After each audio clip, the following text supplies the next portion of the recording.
So our task today is to be able to graph absolute value functions where we want to identify its vertex from the equation and then use an a value, okay, kind of like the slope, to get our next set of points here. So one thing that we got to really practice now that we're starting to look at other functions is when we see an equation, what tells us that this is absolute value? Okay, so what do we notice here? What's one thing that's different about this equation than what we've seen from any other equation in here? Okay, what? Somebody have an observation? What looks different here? Yeah, go ahead. Yeah, right. We now have an H and a K instead of an X1 and a Y1. Okay, absolutely. That's definitely different. That helps us. It's kind of the same idea as the point slope, where it's an X1, Y1, or a starting point, but it's a more specific point. So that's why we use different variables there. Okay, what else? What about the parentheses here? What do we notice about the parentheses? Yeah, they're just lines. Okay, these lines are absolute value brackets.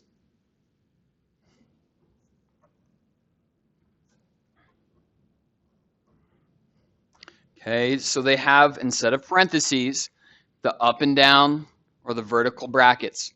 That's how you know that this is absolute value. And I cannot emphasize how important it is that we can see that part and say, hey, that is absolute value. Okay, it is the recognition piece of this.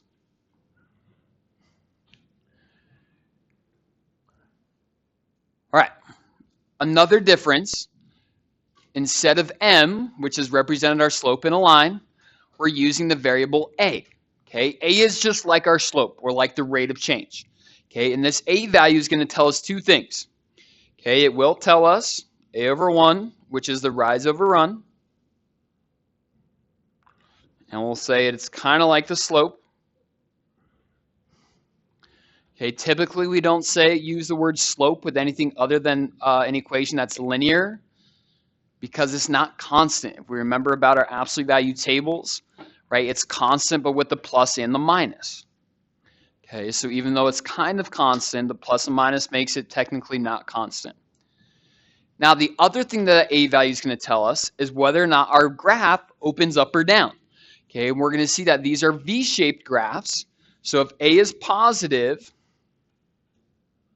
then our graph opens up.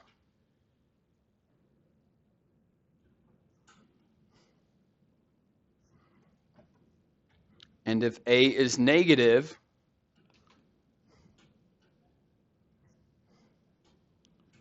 the graph opens down. Okay, when it opens up, it's a V shape. When it opens down, it's like a letter A. Now that's going to just happen naturally based on how we use the A value as our rise over run. So if it's negative, our rise will be going down. If it's positive, our rise will be going up.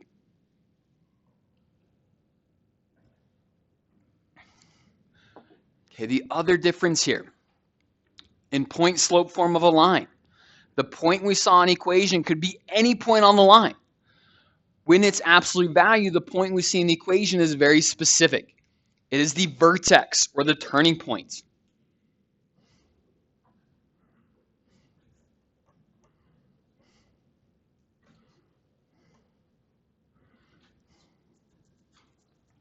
Okay, the vertex or the turning point. Now, just like in point slope form of a line, the h or the x coordinate of our vertex, the sign is always opposite. Okay, 100% of the time it'll be switched. The y coordinate will sometimes switch, sometimes it doesn't. Okay, and it's the same rules as point slope form. So when it's on the same side as the y, we'll switch the sign. When it's been added to the other side, okay, that's where we do not switch the sign. Okay, so in these equations here, our vertex, this would still be h comma k. H is opposite sign.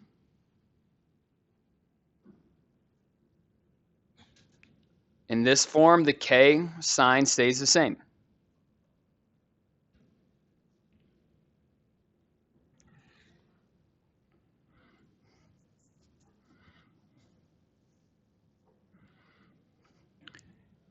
If there isn't a number inside the absolute value brackets, or like those absolute value parentheses, that means that x is 0, and our vertex would just be at k.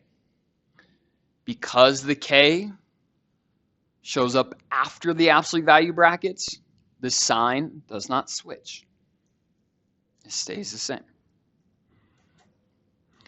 And if we don't see any numbers added or subtracted anywhere, the vertex would be at 0, 0.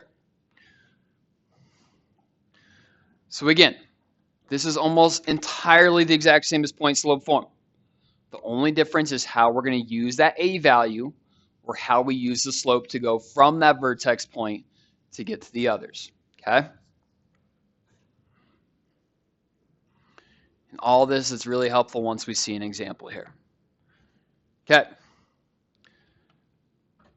To help us kind of map out how we're going to graph these, I'm going to ask you to identify a few things as you get started. So that a value, again, think about it as the slope. Okay, it shows up right after the equal sign. Still can be helpful to make it a rise over run. So I'm going to divide it by 1, making it a fraction. Because this a value is negative, this means my rise is negative, and thus it's going to open down. So I know that it should be kind of like the letter A.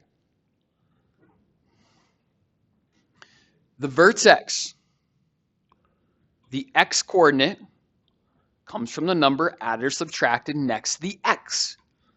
That sign is always the opposite from what we see. So it's -4. The y, so y minus 1.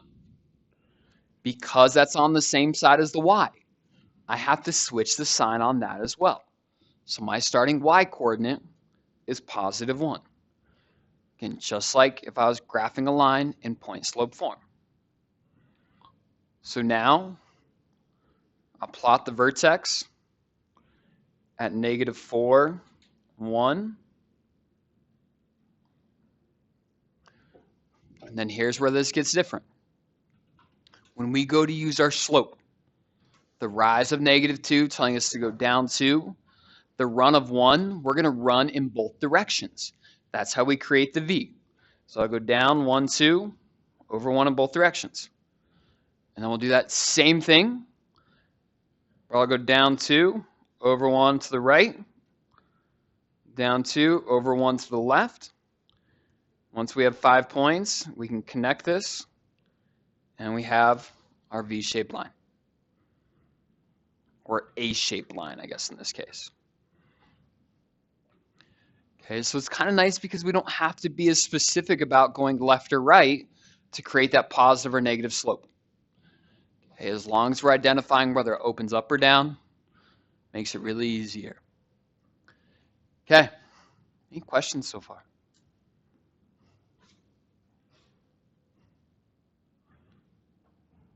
Awesome. Let's do this next one together. Not much different here.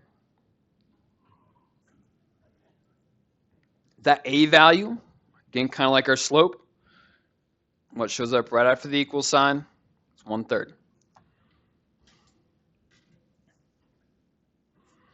Because that is positive, the rise is to go up 1.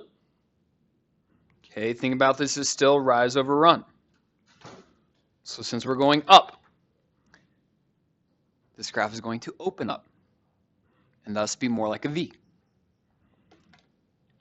My vertex, the x coordinate, always comes from the number added or subtracted onto the x. That sign is always the opposite from what we see. So it's +2. The y +4. Because that +4 is on the same side as the y, we will switch the sign. So it's at 2, -4.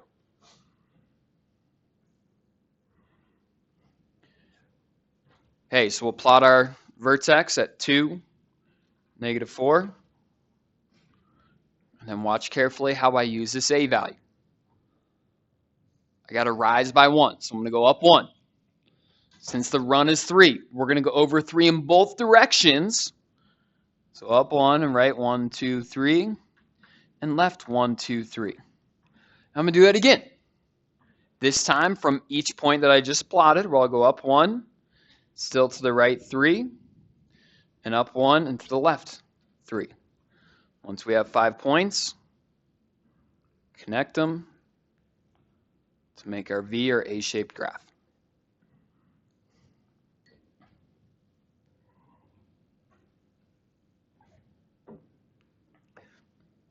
All right, go and flip this page over.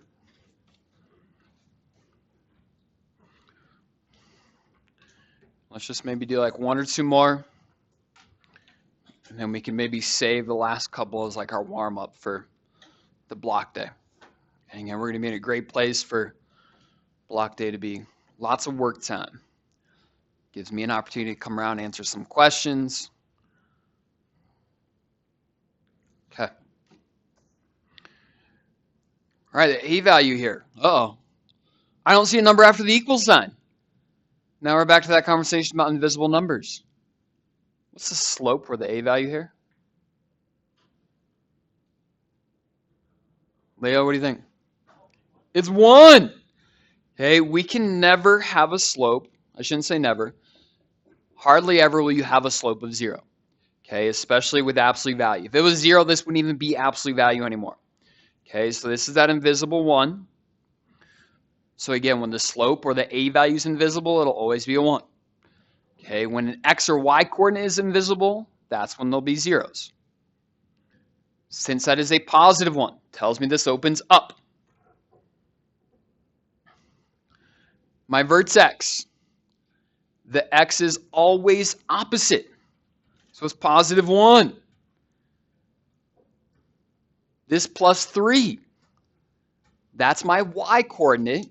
It started on the side of the Y as Y minus 3, and we added it to both sides. So this is the case where the Y coordinate, the sign stays the same. So 1, 3.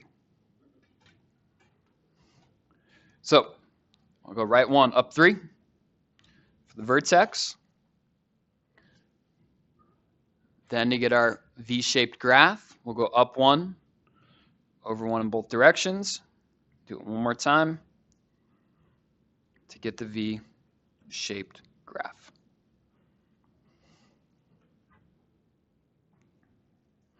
Okay. Last one here together, number 4. And then we'll have 5 and 6 be our warm-ups when we show up on, let's see, I see you all on Thursday, right? Okay, the A value here. What's right after the equal sign? Nothing. There's something there. There's a negative. What number does that mean it is? -1. Good. -1.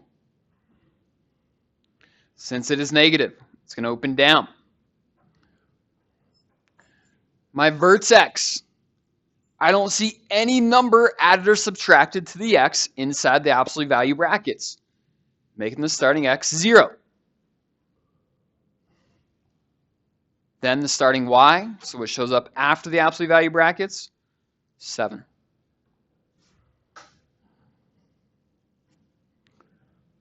So we'll plot our vertex on the y-axis at 7. And I'm going to go down 1 and over 1 in both directions.